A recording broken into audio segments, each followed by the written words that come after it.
Hello students, welcome to my channel Keerti's coding. C language की इस series में आपका स्वागत है। पॉइंटर वाले वीडियो लेक्चर के फोर्थ वाले वीडियो लेक्चर में हम आ गए हैं, जहां पर हम जानेंगे कि पॉइंटर में किस प्रकार से फंक्शन को यूज़ किया जा सकता है। तो चलिए उसमें और चलते हैं। तो passing pointer to a function, pointer को पास करना एक फंक्शन माने यूज़ करना। एक्चुअली फंक्शन में पॉइंटर को किस प्रकार से यूज़ किया जा सकता है। तो पहले हम कुछ यहाँ पर डेफिनेशन लिखे हैं और डेफिनेशन के साथ साथ यूज़ किस प्रकार से किया जा सकता है ये लिखे। तो आप इसको ध्यान से पढ़ लीजिएगा। एक बार हम पढ़ देते हैं।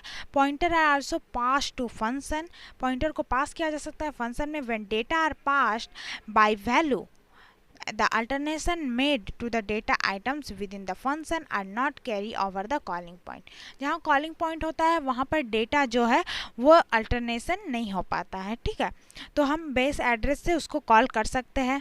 ठीक है, जैसे हम एक एग्जांपल के थ्रू हम समझेंगे किस प्रकार से फंक्शन को कॉल कर रहे हैं। और जिस प्रकार से हमारा 4 टाइप का फंक्शन था, तो हम फोर्थ टाइप का फंक्शन जो होता है, फोर्थ नंबर फंक्शन कि टेक समथिंग और रिटर्न समथिंग नेचर का हम ज़्यादा यूज़ करते हैं फंक्शन का। तो उसी की सहायता से हम पॉइंटर यूज़ करके हम बताएंगे आपको किस प्रकार से यूज़ कर सकते हैं। और चूंकि हम डेटा जो हम ग्लोबल डिक्लेरेशन करते हैं पॉइंटर में, ताकि हर एक एड्रेस उसको हर एक लाइन उसको कंपाइल और रन करवा सके। आप इसको ग्लोबल डिक्लेरेशन नहीं भी कर सकते हैं, लेकिन ग्लोबल डिक्लेरेशन करने से ये फ़ायदा है क्योंकि हम इसका पॉइंटर में हम एड्रेस को कलेक्ट करते हैं, और एड्रेस जिसका हम स्टोर करते हैं किसी में, पॉइंटर अगर लगा देते हैं यानी स्टार लगा देते हैं उस वेरिएबल में, तो उसका वो वैल्यू को प्रिंट करवा देता है। तो चलिए हम एक एग्जाम्पल के थ्रू समझते हैं। तो हमें एग्जाम्पल लेना है, कोई एक नंबर है उसको स्वैप करके देखना है स्वैपिंग के थ्रू कि वो स्वैप होता है कि नहीं। चूँकि ये हम नॉर्मली भी कर सकते हैं फंक्शन के थ्रू, लेकिन हम यहाँ पर बेस एड्रेस को हम यहाँ पर स्वैप करेंगे। मतलब कि हमें डायरेक्ट उसका वैल्यू को स्वैप नहीं करेंगे, उसका एड्रेस को यूज़ करके उसको स्वैप करेंगे। तो चलिए कोड ब्लॉक्स में आते हैं। हम यहाँ पर कोड ब्लॉक्स में आ चुके हैं। यहाँ पर हमें 2 नंबर्स लेना है यूज़र से और 2 नंबर को हमको स्वैप करना है। चूँकि हम फंक्शन यूज़ कर रहे हैं और उसके साथ साथ पॉइंटर भी यूज़ कर रहे हैं, तो फंक्शन में हम लोग क्या जानते हैं, 3 टाइप का डिक्लेरेशन होता है। अगर आपको फंक्शन से रिलेटेड कोई भी जानकारी लेना हो तो आप फंक्शन वाले सीरीज़ में ज़रूर देख लीजिएगा। अब फंक्शन का हर एक टाइप के बारे में मैंने बताया है।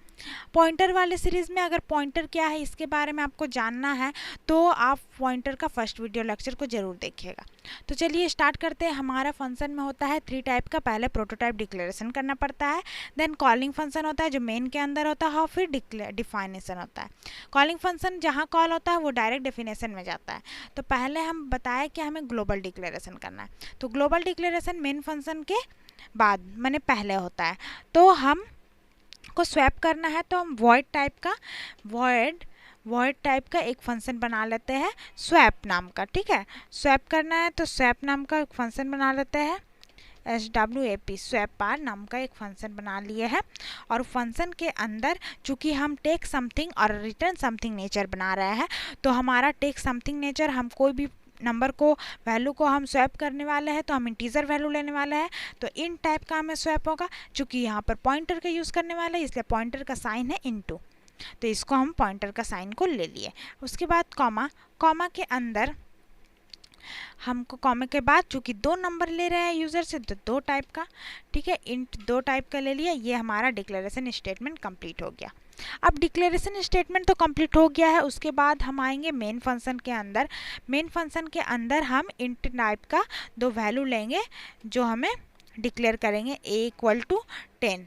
आप स्कैनएप की सहायता से यूज़र से भी ले सकते हैं, चूँकि हम पहले ही यहाँ पर डिक्लेयर कर देते हैं कि A में हमने 10 वैल्यू रखा है, ध्यान से देखिए, और B में हमने वैल्यू रखा है 20। ठीक है, अब उसके बाद हम स्वैप फंक्शन को कॉल करेंगे। ठीक है, SWAPR स्वैप फंक्शन को हम कॉल करेंगे और क्या करेंगे, हमें पॉइंटर का यूज़ कर रहे हैं यानी एड्रेस का यूज़ करेंगे। यानी A का वैल्यू जिसमें है, A का वैल्यू 10 जिस एड्रेस में है उस एड्रेस को स्वैप करना है।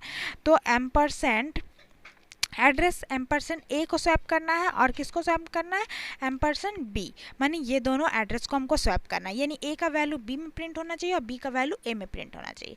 तो चलिए हम कॉलिंग फंक्शन का भी यूज़ कर लिए हैं। और चूँकि ये हमारा take something return something nature का है, तो जिसका कारण हमको क्या करना पड़ेगा, प्रिंट एफ का यूज़ हमें मेन फंक्शन करना अंदर करना पड़ेगा। यदि अगर take something return something nature का नहीं होता, रिटर्न समथिंग नेचर का नहीं होता, रिटर्न नथिंग नेचर का होता, तो हम डिफिनेशन में इसका यूज़ करते हैं। इसलिए फंक्शन में कोई भी प्रॉब्लम हो आप ज़रूर देख लीजिए फंक्शन का वीडियो लेक्चर। प्रिंटफ की सहायता से हम उसको स्वैप करके प्रिंट करा देंगे। क्या प्रिंट कराएंगे? a इक्वल टू %d, जो कि इंटीजर वैल्यू इसलिए %d का यूज़ किए, ठीक है, and b equal to %d, ठीक है, दोनों ही इंटीजर वैल्यू है, /n का यूज़ कर लिए। अब देखिए हमें क्या करना है, a और v का वैल्यू को प्रिंट करवाना है, a, b, ठीक है, और वैल्यू को रिटर्न ओ की सहायता से, रिटर्न 0 की सहायता से हम वैल्यू को रिटर्न करवा दिए। अब मेरा है डेफिनेशन का काम। तो डेफिनेशन हम डिफाइन किस प्रकार से करते हैं? हमें डिफाइन करने के लिए पहले जो हमें वॉइड टाइप का हम बना रहे हैं तो वॉइड टाइप का लिखा जाता है, फिर जो फंक्शन का नेम दिए है, स्वैप नेम दिए, स्वैप फंक्शन का नाम लिखा जाता है, और यहाँ पर हमें क्या करता है, चूँकि स्टेक समथिंग नेचर का है तो समथिंग नेचर होने के कारण ये वैल्यू कुछ लेगा, तो इन टाइप का वैल्यू लेगा। चूँकि यहाँ पर हम सेम टाइप का वेरिएबल डिक्लेयर कर सकते हैं और अदर टाइप का वेरिएबल डिक्लेयर कर सकते हैं, तो क्योंकि ये कंपाइलर माने कोई भी वेरिएबल अगर हम मेन में डिक्लेयर किए हैं ए बी, तो अगर हम फिर से हम डेफिनेशन में डिक्लेयर करते हैं तो वो वैल्यू अलग समझता है, तो क्यों ना हम अलग ही वेरिएबल डिक्लेयर किए। तो यहाँ पर x मान लिए है और इंट स्टार y मान लिया है वैल्यू, ओके, y मान लिए है वैल्यू। तो इससे हमारा कोई प्रॉब्लम नहीं है कि हम यहाँ पर अलग कर दिए तो हमारा वैल्यू दूसरा आ जाएगा, ये कोई प्रॉब्लम नहीं है। अब डेफिनेशन के अंदर, स्वैप डेफिनेशन के अंदर हमने क्या लिखा है, इंट एक t नाम का वेरिएबल मानते हैं, t नाम का वेरिएबल जिसमें हम स्टोर करेंगे वैल्यू को, ओके। तो t नाम का वेरिएबल माने हैं। अब उसके बाद t में स्टोर कर दो, क्या t में असाइन करवाते हैं हम पॉइंटर ऑफ x, माने पॉइंटर ऑफ x यानी x का वैल्यू, ठीक है, जो x का वैल्यू टेक समथिंग नेचर होने के कारण a और b का वैल्यू जो है x और y में कॉपी पेस्ट हो जाएगा।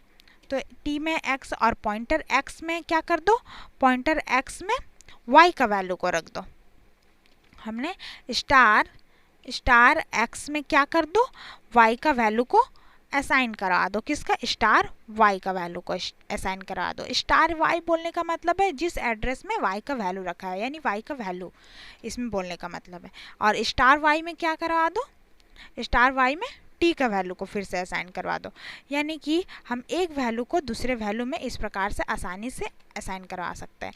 यानी t एक वेरिएबल है, x में है तुम्हारा a को t में रख दो और तब a खाली हो गया, मैंने x खाली हो गया, x में किसको रख दो, y का वैल्यू को रख दो स्टोर, और y तब खाली हो गया, y में क्या रख दो, t का वैल्यू को, यानी a में जो वैल्यू था 10 वो b में हो गया और b में जो वैल्यू था वो a में रिटर्न हो गया। अब उसके बाद हम t का वैल्यू को रिटर्न करवा देते हैं। चलिए कंपाइल और रन करते हैं। तो हमारा प्रोग्राम सक्सेसफुली कंपाइल कर चुका है, देन हमारा प्रोग्राम रन किया।